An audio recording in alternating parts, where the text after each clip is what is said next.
ప్రతి ఒక్కరికి చెప్తున్నాను, ఆలోచించండి. ఇంతకుముందు వీడియోలో కూడా చెప్పాను, మన పెద్దలు కూడా ఇదే మాట చెప్పారు.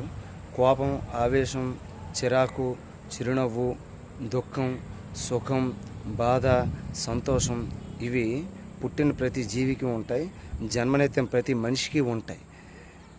అంతేగాని చాలామంది చెప్తుంటారు నాకు కోపం ఎక్కువ, నాకు దానికి సెల్ఫ్ రెస్పెక్ట్ అనే పేరు పెడుతూ ఉంటారు. మరి మూర్ఖుడా, కోపం అనేది ప్రతి ఒక్కరికి ఉంటుంది. సంతోషం, బాధ ఇవన్నీ ప్రతి ఒక్కరికి ఉంటాయి. అది ఏ ఒక్కరికో సొంతం కాదు, అదేదో స్టేటస్ సింబల్ లాగా చెప్పొద్దు. ఏవి ఎక్కడ ఎలా ఎక్స్ప్రెస్ చేయాలి, ఎక్కడ ఏ పరిస్థితుల్లో ఏ విధంగా ప్రవర్తించాలి, ధర్మం తప్పకుండా డిసిప్లిన్కి ఎలా ఉండాలో ఆలోచించాలి. మనిషి పోతే, మనం పోతే సమాజంలోని 10 ఏళ్లలో కన్నీరు కార్చాలి, 10 ఏళ్లలో భోజనం మానేయాలి. అది గొప్పతనం. అంత గొప్పవాడు పోయాడు, అంత మంచివాడు పోయాడు అని చెప్పి. అంతేగాని ఆ కోపాన్ని, బ్యాడ్ క్వాలిటీస్ని, ఆ యారోగెంట్ నేచర్ని ఏదో సంపదలా మాత్రం చెప్పొద్దు.